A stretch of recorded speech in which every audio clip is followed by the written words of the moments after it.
everyone, and welcome to Road to Atlanta, driven by Cadillac. My name is Brandon Adams. This is the former Alabama All-American Mike Johnson, and we're going to try our best here over the course of the next few minutes to do two things. We'll continue to look ahead to that road to Atlanta for Georgia and Alabama on Saturday down in Atlanta, but we're also going to look at the other storyline here of the college football playoff top 25 re-released last night. No surprise, Alabama number one. But what could happen with Georgia and a multitude of variables this Saturday in the big game downtown? That's another storyline I think we have to spend some time dealing with here. This is starting to get really fascinating in terms of Alabama's path, both with a win and a loss, and quite possibly Georgia's path with both a win and a loss. I don't think a lot of these storylines and a lot of these curves that have been thrown at the SEC and the Big Ten and the Big 12, I don't think the end of the story has been written. I don't think it's so clear and dry as a lot of people out there kind of think it is, at least on the national scene. So can't wait to dive into that today, particularly from an SEC perspective. So we'll hear from Kirby Smart later on. We've also got a really amazing video to show you of a terrific moment for the Georgia players, led by the running back Elijah Holyfield, who had some chance to spend some time at Piedmont Hospital last night. You got to stick around for the end of the show because you are definitely going to want to see this. But let me start off, though, here on Road to Atlanta, driven by Cadillac, by looking at the top six as it was announced by the College Football Playoff Selection Committee top 25 last night. And as expected, Georgia does move up into the top four, but it's what happens beyond Georgia that I think gets really interesting. First of all, the three undefeateds are ranked ahead of UGA, Bama, Clemson, and Notre Dame. No surprise. But, you and I debated this yesterday, and I tried to make my case for why I thought that Ohio State would actually be at number 5 instead of number 6 in this playoff ranking. Buckeyes do move up, though, but not ahead of Oklahoma, who's now the number 5 team. Let me start with Oklahoma-Ohio State, and that gets relevant for both Alabama and Georgia. I don't see a path for how Ohio State gets any higher than where they are unless Oklahoma just loses to Texas. At that point in time, maybe they move up to number 5. I thought the committee sent a stern message to Ohio State, and it was not a favorable one last night, ranking that team at number 6, because on Saturday, Oklahoma gets a chance to play Texas, the only team that's beaten it all season long. Ohio State is stuck playing Northwestern, a team ranked in the College Football Selection Committee's top 25. But if you want to expand this out to the more analytical approach, Northwestern's barely a top 80 team. How does Ohio State make the playoff when they're playing essentially a 78th rated team on Saturday against Northwestern? I found that to be really interesting, and I do think that's got some connection to the Georgia and Alabama storyline. No, I definitely think it's got some connection. By the way, you talk about Northwestern being on the back end of this thing. Did you happen to notice how Missouri started to slide? That's exactly right, which gives both Georgia and Alabama another top 25 win. An extra top 25 win. And I did find it funny. I wrote this tweet just a minute ago. A lot of people were on, Big Ten fans talking about SEC football teams, talking about the SEC bias in the college football playoff. Nobody wants to talk about Northwestern that slid in after losses to Akron and Duke in their non-conference games early in the year. Mizzou slides on the back end. But I'm with you. I said this on yesterday's show.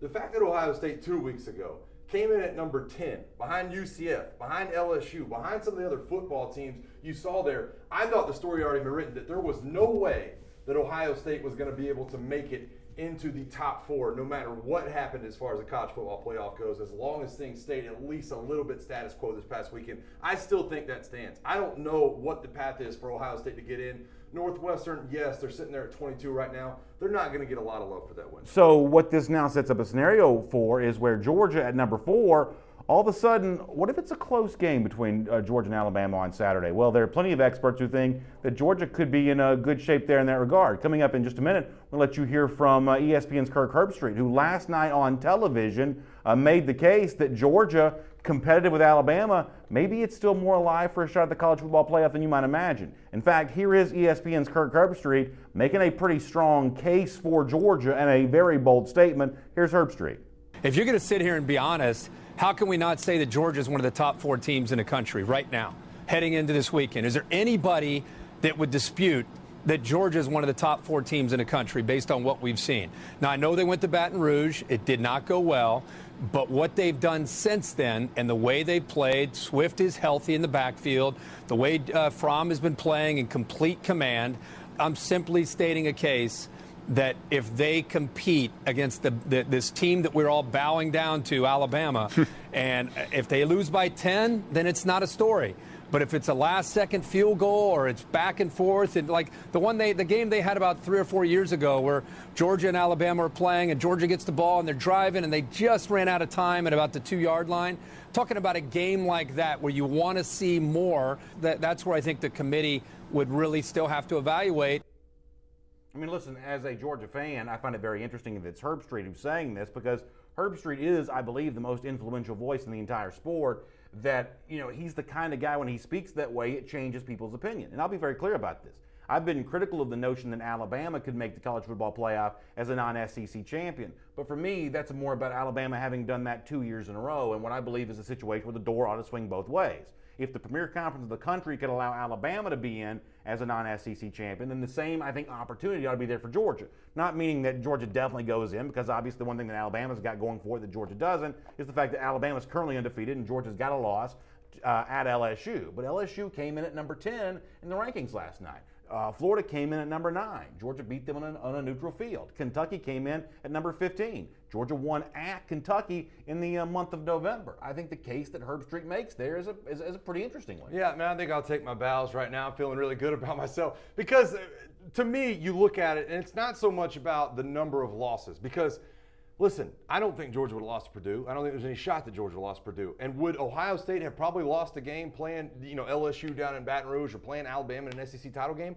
Absolutely. I don't think that ship has sailed in either direction for Georgia or Alabama, the loser this weekend, to be left out of the college football playoff. I've been saying it all along, been saying it all week on Twitter, been combating people that think there's some kind of SEC insight with the college football playoff committee. It just doesn't work like that. And it's like I said, 2 or 3 weeks ago, the committee snuck Northwestern in the top 25, not deserving at all of being in the top 25. I started looking at things from that dynamic too, and I still think, given everything in Ohio State's back pocket, beating Michigan last week, having Northwestern sitting there, trying to really fluff up that game, the fact that they're still sitting there at 6, I don't think that ship has sailed at all for them. So let's do the comparison. We'll hear more from Herbstreit in a moment. But let's do the comparison side by side between Georgia and Oklahoma. If Oklahoma beats Texas, if Georgia were to play Alabama close, now Georgia fans obviously hope the Dogs win that game, but if Georgia plays close, do you think that there is an argument in favor of Georgia over Oklahoma? It would be 3 ranked wins for Georgia. No other team other than Alabama has more than 2. Is that enough, though? Strongest strength of schedule of any of the major playoff contenders? Would that be enough to vault Georgia into the playoff and hold back an Oklahoma team that's currently ranked at number 5? I think a lot of it's going to come down to do with final score in these games this weekend. I don't think Ohio State can jump Georgia at all. I'm just going to go ahead and say that. I don't think Ohio State is any risk to Georgia no matter what happens to Georgia this weekend. Here's how I really see it playing out between Georgia and Alabama and Oklahoma, saying who wins the SEC title game and thinking that Oklahoma, they still have to play Texas. I think it's going to be a lot about the final scores. And we saw this a number of years ago when Ohio State was trying to make it in the 4 spot. They go in and play Wisconsin in the Big Ten championship game. They win by 50 points. They find themselves in. Right there on that last weekend, they did enough to find their way in. So I think we're looking at a dynamic where it's not so much resume as it is this final weekend, both teams being so close. How close are these games being played? Is Oklahoma giving up 50? Is Georgia keeping it very close, or is Alabama keeping it very close in the SEC championship game? That's what's going to decide. Katie McCarty on YouTube says, if we can't beat them, she means Georgia beating Alabama. We don't deserve it. You got to beat them. We can't just run from them. So, Katie, in this case, this wouldn't be, at least in my opinion, an example of Georgia running from Alabama. It would have just played Alabama, maybe looking for a chance to play them again. And Kirk Herbstreit actually spoke to that topic as well, because, as he says, there are a lot of run-of-the-mill fans outside the SEC footprint, certainly outside the bubble of Dog Nation, who might find it blasphemous that Georgia could make the playoff if it loses on Saturday. But Herbstreit's got a pretty simple response to a lot of them. Here's more from the ESPN analyst. What the common fan would say is, Georgia's out, 2 losses, they're gone. What you have to be careful of, that's your way of evaluating, not the committee's way of evaluating. I'm just trying to throw that out there as a potential kind of an asterisk when you're watching the SEC championship. Do not be swayed away from Georgia if they play really well and compete. I still think that they would have an argument. What if Ohio State got to play Alabama? Or what if Oklahoma got to play Alabama and Georgia got to play Northwestern? or Georgia got to go play Texas, would we put down Oklahoma for having to go play Alabama if they played really well and it came down to that final play? Would you look at Oklahoma and say, oh, no, you lost, that's too? No, you would look at Oklahoma like, oh, my gosh, you were right there against the best team in the country. How are you going to lose ground for going toe-to-toe with the best team in the country? I think that Herbstreit makes a lot of sense there, especially if it's a close game. Now, if it's not a close game, the Georgia argument kind of goes away.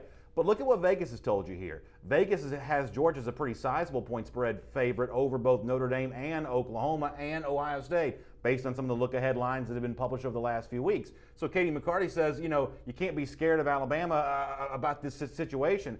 This isn't so much, I think, a Georgia fan being scared of Alabama as much as it is a Georgia fan saying, give me a shot with my team against one of these other playoff contenders, and at least let me earn my way back in this title game, because I guarantee you, Georgia's not going to be a 2-touchdown underdog to anybody else but Alabama this week. Yeah, and I don't listen. I know that I'm a Bama guy sitting here with you, and I don't want it to sound like, but I'm saying if Georgia were to lose this game this weekend, because by no means do I think that ship is sailed.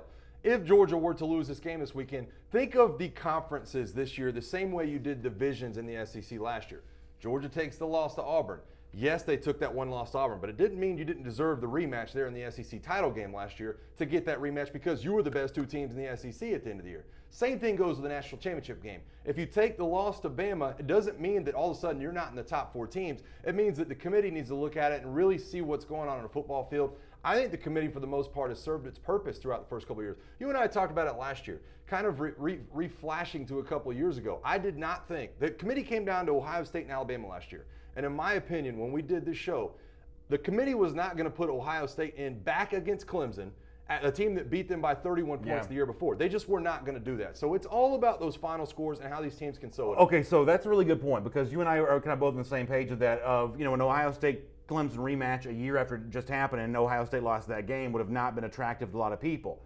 Is this a scenario, though, if we're going to deal with the fact that there are human beings in this committee room making this decision? When you talk about recusals, I want to say that the Oklahoma AD and the Ohio State AD are both in the committee, so it's like 10 people who are in charge of making this decision, because you've got at least, I think, 3 recusals when it comes to either of these two teams, Ohio State or Oklahoma, in comparison to Georgia. Does Georgia have to be the number 3 team to justify being in? Because then you'd be playing Alabama, Georgia in 2 consecutive games. It's one thing to play SEC championship, go through the semifinal and rematch of the national championship. It's another thing to play the very next game against each other. Is there enough to say, not only are we going to take Georgia ahead of Oklahoma because of the strength of schedule, but we're also going to say Georgia, by the virtue of playing a 13th game and playing Alabama close, we are now going to leap Georgia ahead of undefeated Notre Dame that's been in the clubhouse as a 12-0 team, have not played a game in the last 2 weeks. That's what I think really is the concern here. I think it becomes a lot easier to say if Bama loses to Georgia,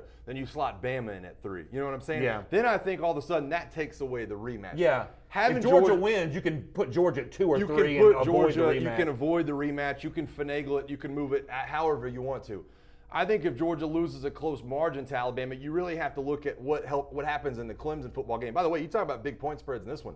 27 points, Clemson's favored against Pitt this weekend. If they don't do that by at least 3 or 4 touchdowns, the committee's going to take a hard look at that. That gets really interesting. Danny Starnes in our Facebook comment section says this is a lot of what-if scenarios. So let's bring this back to the easiest path for Georgia, which is just beating Alabama on Saturday. It's Road to Atlanta, driven by Cadillac, and the all-new 2019 XT4 crossover, a vehicle that allows you to enjoy the journey as much as you enjoy the destination. It comes in 3 potential packages. You can get the luxury, the premium, or the sport package. Now listen to this sort of set of features. It's got 8 airbags, most advanced Bluetooth. It's got a heads-up display. There are also 5 locations in the Atlanta area where you can get yours, so check out Cadillac.com for the location nearest you. And with that said, let's turn our attention back to, as I said, the simple path for Georgia, which is just beating Alabama on Saturday. And from a Georgia fan's standpoint here, it seems like there's some potential good news in the fact that Kirby Smart seemingly was pretty pleased with his team's practice coming back on Tuesday. He was actually asked by one of the reporters in his press availability after practice on Tuesday a pretty interesting question.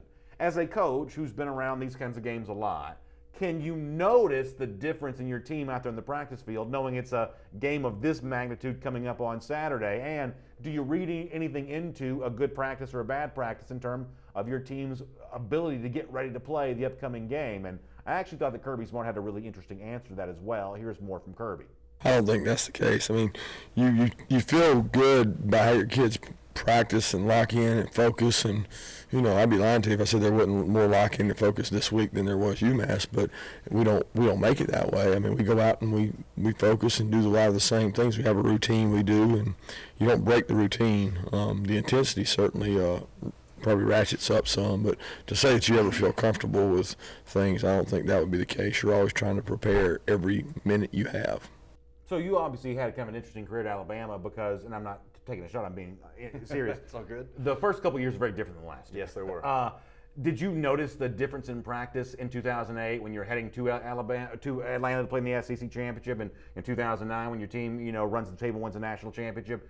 I mean, could you feel the week itself feeling different leading into a big game like that? Yeah, absolutely. And I think that anybody who's played football will tell you that some weeks are just bigger than others. Now, you don't try to make it that way, but you do get in the dog days of the season. This is why it's so hard to go undefeated. You get in the dog days of the season, and people say, and listen, fans look at it and say, man, if I had a chance to strap the pads on, I'd go at it 100% every day. But when you're living it in life, it's hard to have that attitude. Yeah. You got class, you got girlfriends, you got study hall, you got parents in town, you got all kinds of things going on. The extra level is, and I'm guessing because I'm not a former athlete, but it's also not all that easy to sort of reach down and know where it is to grab sometimes, right? Yes, absolutely. And early in the season you're dealing with heat, late in the season you're dealing with holidays, all kinds of things going on in these kids' lives. So once you get to a game like this and you do understand the magnitude, and Georgia's played in a couple games like this year, so has Alabama. Once you understand the magnitude right in front of you, and it's no longer, oh, it's down the road, or hey, that's a month from now or 2 months from now. Once it's week of, then all of a sudden that attention to detail goes up 100, 200%. All of a sudden you are focusing on everything.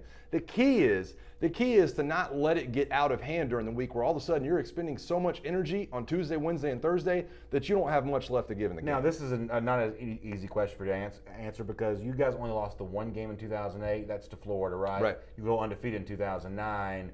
I guess if you want to reach back to 2007, did you ever have a week of practice where you said what you thought was going to be a big game and said, I can just tell this team doesn't have it? Did you know the difference in practice in terms of how you're going to play? Sometimes you hear starting pitchers in baseball say that the warm-up in the bullpen goes great and you pitch terribly, and sometimes the opposite happens. I mean, how much is what was apparently a good practice for Georgia on Tuesday likely to be an indicator of a good performance on the field, either a win or a loss, but a good performance on the field come Saturday? Well, I think Tuesday is a little bit, I don't want to say one way or the other for a Tuesday because there's still so much time left in the week. So you don't want to cap it off with a Tuesday practice and say, what a great week, and think that's going to lead into the game. Because players do have a tendency to do that. You come out, you go strong Monday, and we got a great game around the weekend. We're playing LSU, we're playing Georgia, we're playing whoever. You got a great game around there. Monday's good, Tuesday's good. And then, like I said, sometimes you run out of gas Wednesday, Thursday, Friday, and all of a sudden you're kind of limping to the finish line.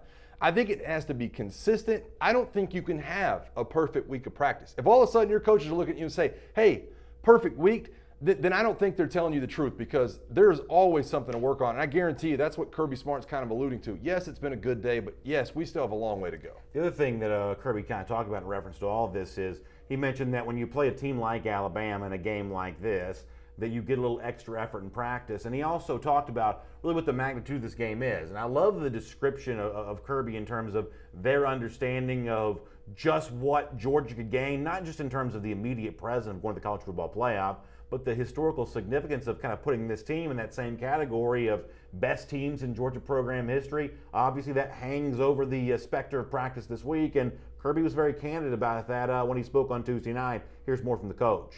Well, I mean, I'll be honest with you. I think becoming relevant and significant is every game. I mean, when you play on national TV and you play in the SEC, you have a chance to be relevant and significant every week. But certainly this is, it's a wall game. It's for a number.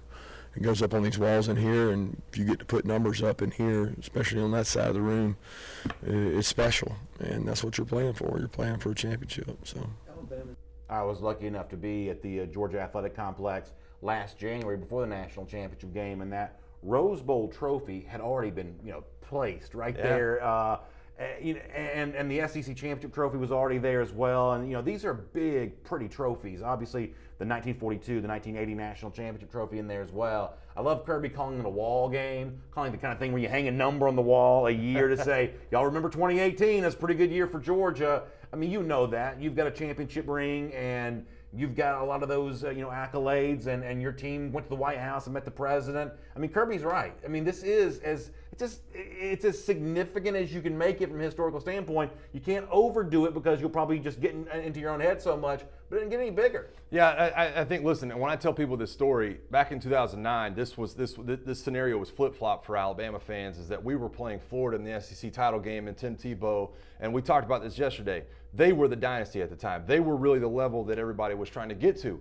And I'll never forget the speech that Nick Saban had the night before and the video, kind of hype-up video that our video department had made. The final words across the screen were, be legendary. Yeah. Be legendary. Understand what you are walking into right now. This is not something 3 years from now. You're not signing on signing day and say, hey, I'm going to go have a legendary career. It's here. Yeah. Like this opportunity is here. Don't let 1 second go this by without thinking about doing something legendary. And I guarantee you that's the same kind of sermon that Kirby's been giving this week. Well, the last couple of weeks it's been cool at Georgia because last week Roquan Smith was back in Athens. The week before that, it just so happens that Nick Chubb and Sonny Michel had the same bye week with their NFL teams, Cleveland and New England. The ovation that those three guys got as they were honored at halftime, this is just a year later after having been in the playoff a year ago, and that season unfortunately stopped short of winning a national championship. But I hope that the young guys, and obviously I care about the Georgia side of this because I'm a fan, but I hope all these guys at this level of play appreciate the fact of your word legendary. You will be remembered forever. You will be able to sign autographs for money for the rest of your life. You'll be able to get jobs, and be, you'll never have to, wait in line at a restaurant. There is such a spectacular level of status that comes your way when you make good an opportunity like this. It doesn't make it any easier to go out and win thinking about that kind of stuff sometime. But Kirby's right. They'll put you on the wall and they will remember you for the rest of your life and after you're gone. I got to tell you just a quick story. When we were going out to the Rose Bowl in Pasadena in 2009, now obviously there wasn't a college football playoff, so we just had one bowl game. Yeah. So it was after Christmas, we were flying out there, and for some reason we couldn't get the flights matched up to give everybody a bowl stipend. A lot of people don't understand. College players, when they go to bowls, they get a stipend. It's like a couple $1,000s where you can fly, provide yourself with meals, get out to the bowl site. Sure. Coach Saban comes up to the captains, and I was one of them at the time, and he says, listen, we got to tell the team that we cannot take this flight. And everybody was upset saying, hey, I want my bowl stipend. You know what I mean? Like, I want my couple $1,000s. I need it to buy a Christmas present. Yeah. And my response to everybody was, if you just do this and do it right and listen to what Coach Saban's saying, you won't have to worry about a couple $1,000s. You'll never have to buy a beer again in the city of Tuscaloosa, and that's what these players need to understand. That's a great senior leader, and that's a great quote. By the way, you're also seeing some video on the screen of our Dog Nation Appreciation back in March. Listen, that's the kind of thing that happens for you when you go out and do what Roquan and Sony and Nick did a year ago.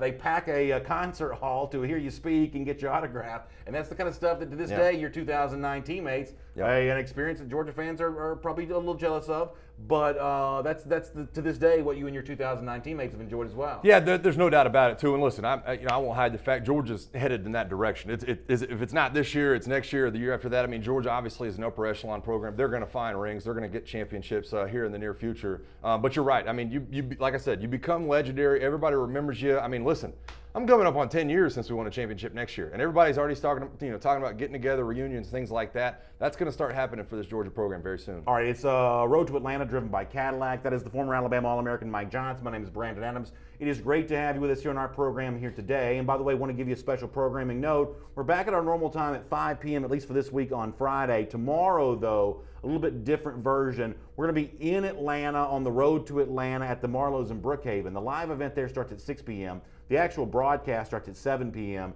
We'll trade out offensive linemen just for one night. Mike will be back with us on Friday, but for tomorrow, the great former Georgia offensive lineman John Stinchcomb going to be on hand, Jeff Sintel as well. If you're anywhere near the Atlanta area, we'd love to have you come out and join us from 6 to 8 p.m. tomorrow. Marlows in Brookhaven, which is 3575 Durden Drive in Atlanta. And if you're watching from around Dog Nation, anywhere, that's on video tomorrow starting at 7 p.m. Then on Saturday, once again, as the road to Atlanta, driven by Cadillac, lands downtown, we'd love to have you at 11 a.m. at the Blue Lot, which is right there on Northside Drive across from the stadium. for our big Road to Atlanta tailgate, presented by Dixie Vodka, Kroger, Cadillac, Pella Window and Door, Marlowe's Tavern, and Piedmont Hospital. We're going to have Dixie Vodka samples on hand, Dog Nation giveaways, including some really cool Road to Atlanta t-shirts.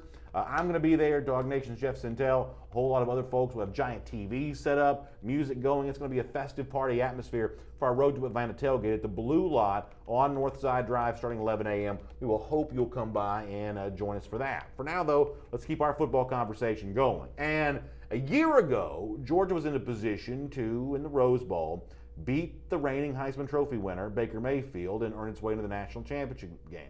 This year, it's playing Alabama's Tua Tagovailoa. Now, Tagovailoa won't be the reigning Heisman Trophy winner when Georgia plays him, but my guess is the following week he's likely to win the award. Is the experience of trying to stop this year's likely Heisman similar to last year's attempt at stopping Baker Mayfield, something that actually did eventually lead to UGA victory? Kirby Smart was asked that this week, and here's how Smart responded. Correlation between, I think the offenses are really completely different. I mean, both are elite quarterbacks and both are extremely athletic. I see where you're going with the similarities of the two quarterbacks, but I mean, style offense is pretty different, but they're both talented. And we had a long time to prepare for Baker, and we obviously didn't do a good job, but we had a long time to prepare. It's not a short week, it's just a normal week. All right, two things on that for a moment. He says we had a long time to prepare for Baker Mayfield. Obviously, they had almost the full month of December. But these analysts have been working on Alabama since probably February, right? I mean, you know, this idea, I know they haven't been practicing for Alabama, but they're not going to be caught off guard by anything strategically that Alabama's likely to do. They've had personnel, even if it's not the on-field coaches, working in Alabama for a while. Yeah, listen, the players might not even realize it, but the players have been practicing against Alabama defense, Alabama offense, without even really knowing it. Because what you'll do is you'll get into a bye week, right? When Georgia had their bye week, you'll look at the teams you have coming up on the schedule and the teams you might possibly play coming up on the schedule, and you'll pick out some plays from these teams. Now, LSU might have run plays like that, or whoever was left on. You may not know who it was. You may not know who it was, but I guarantee you, those plays that they've been running in practice all season are picked out for a particular reason. And really, Georgia's practices are built just like Alabama's are now. It's about how many repetitions can I get. Every school has the 20-hour rule, right? Yeah. That's one thing Nick Saban and Kirby Smart's the same way. They cannot stand anybody standing around between plays. I mean, once the whistle blows, you're back in the huddle, you're getting another rep, you're getting it on film, you're getting 15 plays when other teams are getting 5. And so they're running a ton of plays, and I guarantee you Bama's plays have been sprinkled in for quite some time now. So along this subject, Brian Kephart asked on YouTube, do we play our bigger set of linebackers most of the game or our athletic sideline-to-sideline guys, which probably means a lot of these young guys getting involved if you want to start talking about the speed of all this? And I think that Brian's asking an interesting question there, and it kind of goes back to Kirby, who says, no, the offense is for Alabama and Oklahoma are completely different, and obviously he knows more about the in-depth football part of this. But there is at least one aspect of Mayfield and Tua that I consider to be somewhat similar, even though Tua probably throws deep more than Mayfield did a year ago, is both these quarterbacks do like to keep plays alive with their legs and kind of run a receiver open, so to speak, you know, keep a play alive long enough for a coverage to break down. From that standpoint, it seems like Mayfield and Tua aren't completely dissimilar, and certainly the level of success is almost the same for the two. No denying that Oklahoma's offense and Alabama's offense are very different things. Yeah. But I don't consider them to be wildly different. Am I wrong about that? No, I don't think they're that different in essence where when they are moving around in the pocket, they're still looking downfield. You know, when Alabama had Jalen Hurts, and Georgia fans saw it in the first half last year, when Alabama fans played Clemson and they had Kelly Bryant in the Sugar Bowl last year, those guys are looking to pull the ball down and run and pick up chunks of yards with their legs. Baker Mayfield was the same way. I think Tua Tagovailoa was the same way. They understand where their issues are in the pocket, and they're willing to kind of spin around, no pun intended, and kind of buy time to still look down the field. And let me be very clear about this. One of the reasons why I say that I don't think they're wildly different offenses is because Alabama probably plays more up-tempo than the average fan realizes. Over the last few years, Alabama's run more plays per game than Auburn has, for instance. We think about Auburn being Auburn fast, Gus Bus offense. Alabama's run more plays per game.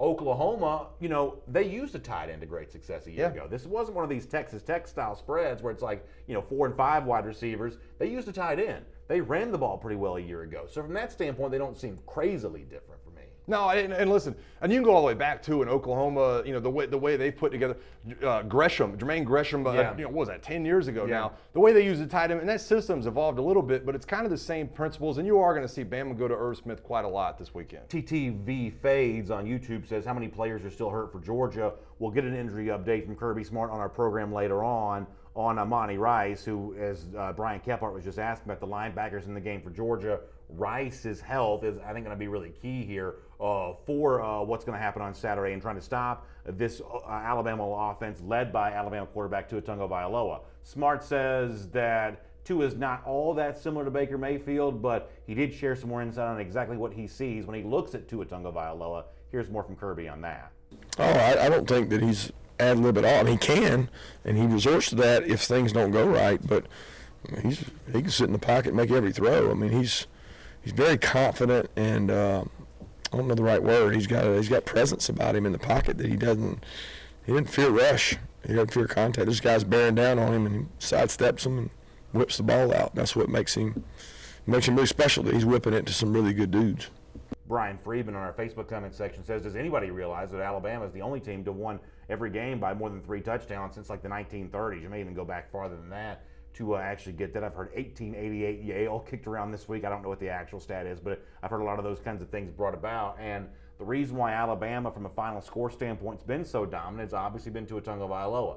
One way or another, figuring out how you're going to stop him is one of the huge game plan storylines for this game on Saturday. Yeah, and I think Kirby Smart alluded to something there too. It's not only Tua's ability to buy time in the pocket, it's also trusting your wide receivers that once your eyes do come up and you're allowed to flick the ball out of your hand, that you're going to trust that guy to go make those plays. Not only does Tua buy time and look down the field and try to throw when these guys are open, but he'll throw to them when they're covered, and he doesn't mind doing that. He's thrown into double coverage a couple of times this year. He's thrown into coverage when the DB has his back turns, and he trusts those guys to make plays. Much in the same way Jake Fromm does with some of the back shoulder throws. When he is able to buy time, he knows where these guys are good and which guy can go up and get the football. Marie Saudi says, I think if we put pressure on Tua and Jalen Hurts and keep our run game and execute, I think we'll be good to go. And I think Marie's right about that, at least in terms of the pressure on Tua Tagovailoa. We talked a lot about this yesterday. You got to be careful about how you do it. You can't telegraph when it's coming, because if you don't get there, he's likely to throw a touchdown pass. But you can't also stay back limiting big plays. Georgia leads the country in fewest plays of 20 more yards allowed this season.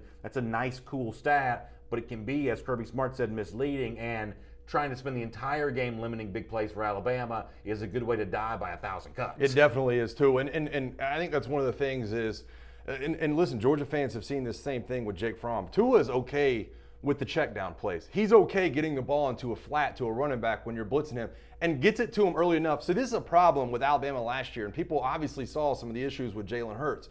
Jalen Hurts would get the ball into the flat, but it'd be behind somebody, and they have to adjust to the ball, and then they have to get back turned around in the right direction, and then they're already getting hit in the ribs.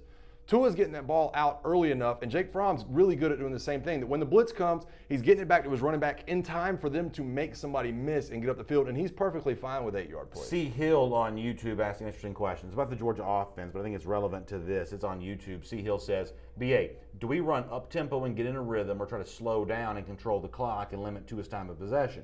I think that's a really interesting question, because part of the recipe for how you stop Tua is what Georgia does offensively. And I want to get your thoughts on this, because against some potent offenses, you might say, oh, Georgia's got to try to, control the clock as much as possible to limit that time on the field. Against Alabama, I don't think you can spend a whole lot of time worrying about how long it takes you to score. Yeah. You just got to try to score. Yeah, you got to try to match points, because, it's been Georgia's Achilles heel all season long. When you cross that 40-yard line, especially when you get down close to the goal line, statistically speaking, Georgia has just struggled in that regard this season. Georgia's got to find points, score quickly, score in a time, chewing up drive. Either way, you got to score points. That's more important than trying to control the time of possession, I believe. I definitely think so too, and I kind of talked to you about this before we went on air a little bit. I think Jim Chaney has to understand that if I'm getting 4 yards on first down, that's not a bad thing. 4 yards in the running game on first down will not be a bad thing against Alabama. Now, you don't come back on second down and say, hey, let's go play action and see if we can get somebody. And then all of a sudden, if Jake Fromm throws an interception, then you're still sitting on 3rd and 6 and you're in an obvious passing down. Stick to the running game. Allow the best part of your football team to make those plays, because they will pop one free. I said this yesterday. I've said this all week on the show. Georgia's running game will have success against Alabama's defensive front. It's not Alabama's defensive front from 5 years ago. They can be had in the running game a little bit, and Georgia's the best team to be able to do that. Lloyd Dog on YouTube also mentions Malik Herring, a defensive lineman that really played a lot. I don't want to say a lot better, because he's been improving over the course of the season, but a guy that was a one-time, big-time signee from the 2017 class. How nice was it to see Herring all over the place against Georgia Tech on Saturday? By the way, we are watching Road to Atlanta, driven by Cadillac. It's great to have you with us on this program today as we preview the big one coming up this weekend between the Dogs and the Crimson Tide. And of course, as we say, driven by Cadillac and the all-new 2019 XT4 crossover, a vehicle that allows you to enjoy the journey as much as you enjoy the destination. There are 5 Atlanta area locations for Cadillac, so you can go to Cadillac.com, find the one closest to you, and find out why there is a lot of talk and a lot of buzz right now about that all-new 2019 XT4 crossover. Something else there's a lot of buzz about is the historically good pace with which Alabama has been on for virtually the entirety of the 2018 season. We had a commenter mention that a little earlier in our show, winning every game by about, more than 3 touchdowns. Kirby Smart was actually asked, you've seen a lot of good football teams. Is this Alabama team truly one of the best of all time? And, Kirby has kind of a fun exchange with our buddy Mike Griffith on this. Take a look at this. This beat everybody by 21 points or more, which hasn't happened since like 1888 through 12 games. When you look at them on film, do you say this could be the best? I mean, are they that? They're pretty good. They're really good. They got a good team. I mean, they're explosive. They've got, I don't see the weaknesses because everybody talks about the kicking game, but I mean, it's they're explosive. They're really talented. They're doing a good job, and they're playing at a high level. I mean, really, you can say they've been tested, but I mean, the thing is, when they get on top of you, they know how to finish. They attack teams. They're constantly attacking. I mean, the pressure's never off. I had several coaches after the games we played them this year that said, man, y'all put pressure on people in every area. There's no phase of offense, defense, kicking game that's like there's always pressure. It's Alabama. They're just really, really good at putting pressure on you, whether it's offensively, defensively, or special teams. There's so many ways they can win the game. So he obviously touches on the thing that you and I have already talked about this week is the possibility that, yes, this defense is really good. They shut out LSU, shut out Mississippi State. Offense has been historically good, but they have struggled in special teams. They've missed PATs. They've missed field goals. They've had a punt block. I mean, is that, I love Star Wars growing up. Is that the little hole in the middle of the Death Star that gives you a chance to blow up the entire space station? I mean, is that the way in for Georgia in terms of finding a way to win this game? I think if I'm Georgia and I'm Kirby Smart, the way I'm kind of talking about this Alabama football team and approaching this game plan is probably the same way you did approach Oklahoma and Baker Mayfield a year ago. Baker Mayfield setting all kinds of passer efficiency records, and obviously, Tua and Kyler Murray both kind of have that in danger this year, but it's not so much, are we going to stop Alabama? Because I don't know that. I think that's possible, but I don't think it's likely. So I think you start to look at it from the other way around. Can our offense keep up? And I definitely think they can from Georgia. I think if they stick to their game plan and they play to their strengths as a Georgia offense, I think they can keep up. And so, it's like I said, I don't so much approach it from the defensive side of the ball for Georgia and say, oh, what do we do against this offense? I say, hey, we've got to get ourselves enough stops, just enough stops where we can keep pace the same way they did in the Rose Bowl last year. Miriam Martin Corbin mentions the idea of Alabama's schedule. Obviously, from a strength of schedule standpoint, it's not really been what Georgia's has been, but it's beating a team that Georgia lost to in LSU, a team that Georgia didn't see this year in Mississippi State, who has a really good defense. I would say not a great offense, but a really good defense. I mean, how much of the blowouts would you say is a factor of Alabama just being that good, and how much of this is, Ole Miss is not very good, Arkansas is not very good, Texas A&M's pretty good, and Alabama certainly won that game easily. I mean, what do you make of kind of how Alabama's performed in comparison to the rest of its schedule? Yeah, I know. I think it's interesting too, and I'm kind of talking to some people over here in the YouTube comment section about which schedule might have been tougher this year. And I don't, honestly, I asked the question what they thought separated Georgia's schedule from Alabama, and it wasn't coming from a place of Bama's schedule is definitely better. No, I understand. I was legitimately asking the question because I do think you've had teams. And obviously last year when we talked about the two divisions, the East was lacking a little bit behind the West. I think that gap's been closed. And I think somebody just brought that point up on there. So I think when you look at the schedules, definitely Georgia facing off against Kentucky and Florida this year. Those are two teams that Bama did not have to play.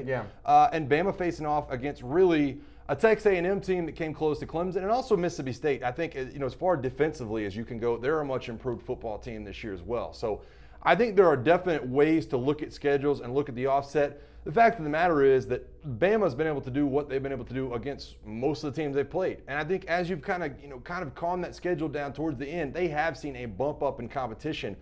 But Bama, and I feel the same way about Georgia. This is why I think Georgia and Bama are the two best teams in the country. They are the only two teams, in my opinion, well-rounded enough to weather the storm no matter what kind of attack comes at them. You can look at spread teams, you can look at run-first teams, you can look at teams that have strong defenses, you can look at teams that have strong offenses. both of these teams are so well-rounded with their talent coming in different forms on different sides of the ball that I think they can weather the storm most times. K9 Blues on YouTube says, on this idea of Alabama having a weakness and some sort of vulnerability that Georgia can exploit, he says the one thing to remember is that the Alabama team might not respond well to adversity. I know this seems like a backhanded thing to say, but when you've been in a blowout situation all year long, do you get tight and nervous if the game is close? Bill Connolly wrote about that at Football Study Hall this week. When you haven't really been tested, all of a sudden, how do you respond to a test? That may just be someone like me trying to grasp at straws for some reason to hope, but there's also a chance that teams that don't play a lot of close games just feel different. But listen, I completely agree with you, and I've kind of hoped, as a Bama guy, I've looked at Bama and kind of hoped for a couple of tough tests just to see what the reaction is. Now, I think we've looked at the past couple of weeks, and I see a number of people bringing up the Citadel game. Obviously, close games at half the past 2 weeks for Bama. Were they tired? Was it designed like that?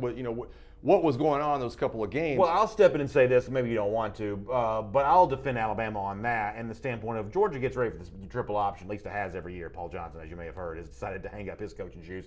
But before that, they got ready for the triple option every year. There's no point in Alabama spending a whole lot of time getting ready for the triple option. Look bad this one game. Save your practice time to focus on something else. Save your rest for something else. I don't make that big of a deal of Alabama being close to the Citadel because I don't think Alabama gives a rip. I don't think they do either. And I think, honestly, they came out and ran a very basic defensive package in the first half of that football game. But kind of adding on to the back point of that, it's kind of like I do look at it and say, okay, we got one of two things coming. Either somebody's going to find the formula, as a Bama guy, I'm coming. Either somebody's going to find the formula to stop this team and they're not going to know what hit them, or maybe they are just historically good. Maybe I'm just not giving them enough credit and saying, boy, they're just good enough to do it.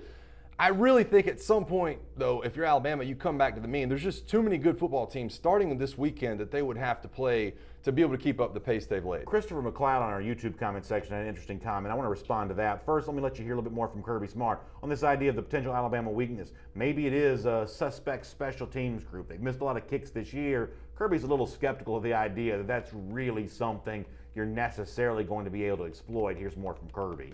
No, I mean, I've been with Nick long enough to know he does a good job of special teams. I don't look at it as a weakness because I look at their kickoff return and their punt return are two of the best in the whole country. I mean, elite. Have they struggled some with some kicks? Yeah, sure.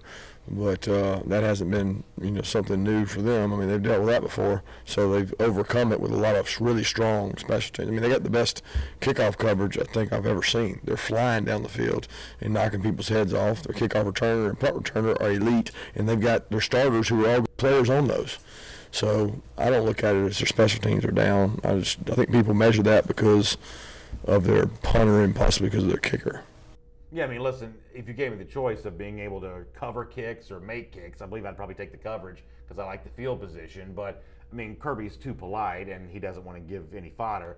I mean, Alabama's missed a lot of kicks this season. It's absolutely brutal. And the point came up yesterday on yesterday's show for anybody to watch, and you kind of asked me about Alabama special teams. And I was like, it's not special teams as a whole so much, and that's what Kirby just said. That's It's true. not special teams as a whole so much. They really have dynamic returners, and their coverage teams on kickoff. I will invite y'all to do one thing. Watch number 8 on kickoff coverages. Josh Jacobs, he's a running back extraordinary. He does everything. It's crazy to think a guy like that's out there making tackles the way they do. He's trying to absolutely tear people in half. Yeah. And so they have good coverage units. They have good returners. But you cannot mask the field goal problem for Alabama. It's been there for a number of years. They've gone through 2 different kickers this year. They've changed punters along the way, which a lot of people don't talk about. That Skylar DeLong, the starting punter at the beginning of the year, got benched. He was shaken. So really, if it comes down to a field goal game, and you mentioned some of the red zone issues for Georgia, I would just tell Georgia fans, if you get in the red zone and you can't score touchdowns, I wouldn't panic just yet. Let Hot Rod go out there, let him knock 3 through, and if Bama gets in the same situation, odds are they're probably going to go for it on 4th down because you're not going to see Nick wanting to trot out the field goal team. Christopher McLeod on our YouTube comment section says, and he must not be a Georgia fan, which is fine, but what he says is that if you lost a game by 20 points, you can't be the number 2 team in the country. I think that's a reference to Georgia's struggles at LSU earlier this year. And here's my response to that. I don't think anyone would have told you that Georgia was the 2nd best team in the country in October when they played that game. I think that what the Georgia fans' hope's always been, I've certainly tried to articulate this, is that Georgia was the kind of team, because it has played a lot of young players and it did lose a lot of its veteran leadership from a year ago, that it would grow into this role by the end of the season. As much as you can't deny the egg that Georgia laid in Baton Rouge, you also can't deny what happened after that. Neutral site against the team that beat LSU 2 weeks after that, Georgia wins by 19 points. On the road, the following week against a Kentucky team that's currently ranked number 15, Georgia wins that game in blowout fashion. Say what you will about Georgia Tech, they're not very good, but offensively, according to Football Outsiders, this is the number 12 offense in the country. And, Georgia had this thing, 42-7 at the half, or 37-7, whatever it was, 38-7 at the half. This is a Georgia team that's clearly improved since the LSU game. Now, if you want to still ding Georgia for LSU, that's fine. That's a team that's still ranked number 10 in the country, though. Yeah, I mean, I can't tell you how many times, and on the show, and I've done this all week on my own show, that you compare this games to what I lived through. And it does remind me a lot of the 2008 season where Georgia come out and beat Alabama, because it does go back to the Tim Tebow speech, doesn't it? Just a little bit. You lose to Ole Miss in the middle of the year, a game you should have never lost. You lose to Ole Miss in the middle of the year, and Tim Tebow kind of reunites the troops and says, we will never work harder than we will the rest of the year. I think that's happened for Georgia a little bit. I think they've been refocused. I think that you have this issue at every university where sometimes these young kids think you put on the jersey and it just happens. It doesn't. So sometimes it does take a loss midseason. And I've seen a lot of people say it in the YouTube comment section. I think Georgia's playing as well now as they have the entire season. All right, if you're with us right now, I want you to stay with us, because coming up here on Road to Atlanta, driven by Cadillac, you're going to see a side of Georgia running back Elijah Holyfield that you don't get a chance to see a lot of. He and his Georgia teammates doing some really cool work in the community this week, in a week where they are very busy. They have a lot to think about. The potential of earning a spot back in the college football playoff, once again, still taking some time to visit with some folks who are a little sick and looking to get feeling better. This is good stuff coming up later on. We will do that. Before that, though, here on Road to Atlanta, driven by Cadillac, I want to address something else that came up in our comment section a little earlier in the program. That is the injury status for Georgia going into this game. Now, we'll still wait and see a little bit on Ben Cleveland and Cade Mays and some of these offensive linemen. And I guess we'll also pay close attention to what's going on here with the linebacker Monty Rice. You know the story on Rice. He was injured during warm-ups going into the UMass game, didn't play against Georgia Tech. Seemingly, though, at least based on the eyewitness accounts, on the road to recovery based on what we saw in Athens last Saturday. Where does that stand now? Kirby talked more about Rice last night. Take a look. Yeah, it'll be by committee. I mean, with Monty, he's been down, since, before UMass, right? It happened in the warm-ups, I guess. So, he's been down 2 games. We've had to play other guys. Channing's played some. Quay's beginning to step up and play. Natrez has been dinged up. He keeps pushing through. So we're a wounded warrior unit when it comes to defensive, especially at the linebacker position, because Jawan and Tay continue to push through, and Natrez is a little beat up. But we'll lean on the guys we got, and we're trying to get those guys prepared right now best we can. What about I just view Monty Rice as such a crucial player for Georgia in this game. He's probably Georgia's best run-stopping linebacker, and the X's and O's so much better than I do, but I just believe that this game is going to come down to Georgia, one way or another, has got to figure out a way when Alabama does choose to run it. Georgia's going to stop that run with a limited number of personnel. It's only going to be a linebacker and a few defensive linemen. That's about all you're going to have, because you're going to have everybody else busy doing something else. That means a space tackler like Rice, who can be a little beefy, bow his back, and battle with Jacobs and the Harrises and those good linebackers. I'm not telling you it's a death knell for Georgia, but it's going to stink if Monty Rice is not playing. Yeah, it definitely will. And two, I think that Georgia is more well-equipped than most teams to kind of match personnel with Alabama. And you just brought up a couple of names in the running back, Damian Harris, Najee Harris, Josh Jacobs. They all kind of bring a different dynamic, the same way Georgia's running backs do. And so you have to find these different personnel groupings. These defenses are going to come in and say, okay, when this guy's in the game, when Najee Harris is in the game trying to run up an A-gap, we need to bring in some beef on defense, because they can also kind of keep up with those guys in pass protection. So it's going to be about packages. It's going to be about game plans. It's going to be about X's and O's and defensive personnel matching it with offensive personnel. That's why I'm so excited. I cannot wait to see the game plans laid out by both of these coaching staffs, because they're both so elite at what they do. Chris Tittle in our Facebook comment section says, one way or another, though, that's the story for the Georgia defense. The story for the Georgia offense is going to be about running the football. It's got to be a 70-30 balance between the run and the pass. You can't go away from what got you here if you're Georgia, and I think that's a pretty interesting comment from the Facebook commenter there. And Kirby Smart also talked a little bit about that Georgia running game. In fact, let's talk about that right now, because this is obviously a group that's played really well over the last few games. We've seen the emergence of what a healthy DeAndre Swift looks like. Elijah Holyfield's been complimentary as well. It's kind of interesting to hear Kirby Smart say, even though that this group was given the task of replacing Sony Michel and Nick Chubb, that Smart actually had some confidence before the season began that this running game would still be fine, that running behind a really good offensive line, they would find some success. As it turns out, that's exactly what happened, and here's how Kirby Smart described it. Oh, yeah. Yeah, I mean, I knew we had a good offensive line coming back. I didn't know we'd lose so many of them for, kind of different games. It seemed like we've had to shuffle everybody, but I knew we were talented on the offensive line and we had good backs, so I knew we would have an opportunity, whether it be two 1,000-yard rushers. We're not there yet, and we're trying to get there, but we probably could have had that with some of the games we've had. We've taken those kids out, and some of those kids hadn't played much in games. There was a time this year where Georgia did not look like it did a year ago, and I still don't know that Holyfield and Swift are as good as Michelle and Chubb, just because that's such a huge compliment to give to somebody, but they've been good lately. Yeah. And the confidence that Dog fans had in their running game a year ago, it has returned. Now, running the ball against Alabama is a much different animal. We saw how tough that was in the national championship game a year ago, especially probably in the second half.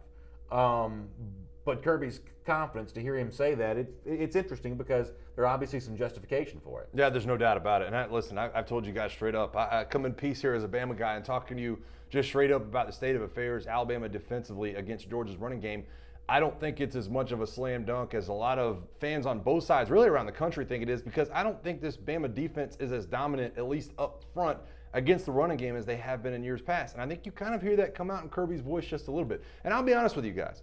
As an Alabama guy that played in an offense very similar to what Georgia's running right now, I do look at Georgia's offense sometimes and get just a little bit jealous because I look at what's going on there and I'm like, there's some big fellas up front. They're doing a lot of good things and they're controlling the game on the ground. You mentioned it. What is it? 4 straight games of 200-plus yards rushing.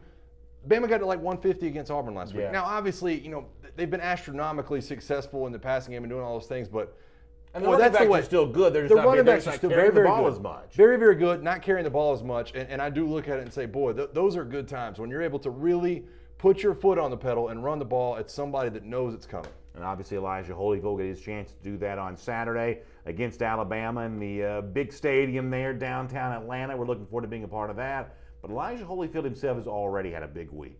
He was a part of a collection of Georgia teammates who visited Piedmont Hospital in Athens to get a chance to speak to some young kids there in the hospital looking to get feeling better and looking to be back on the mend. These are a lot of big Georgia fans in this hospital there in Athens, there at Piedmont Hospital, as you might imagine. And I got to tell you, our buddy Connor Riley was there on hand for this last night when it took place. And it is such a heartwarming experience to see the way these Georgia players just light up with a chance to, make some kids happy. But I want you to watch the phases of a lot of these kids when they get a chance to see Elijah Holyfield and some of the Georgia players walking in the room here. Georgia got a big football game on Saturday, but it took some time last night to do a really, really excellent thing in the community there at Piedmont Hospital. So here on the road to Atlanta, driven by Cadillac, let's pause for a moment and watching the Dogs doing some cool stuff away from the football field too.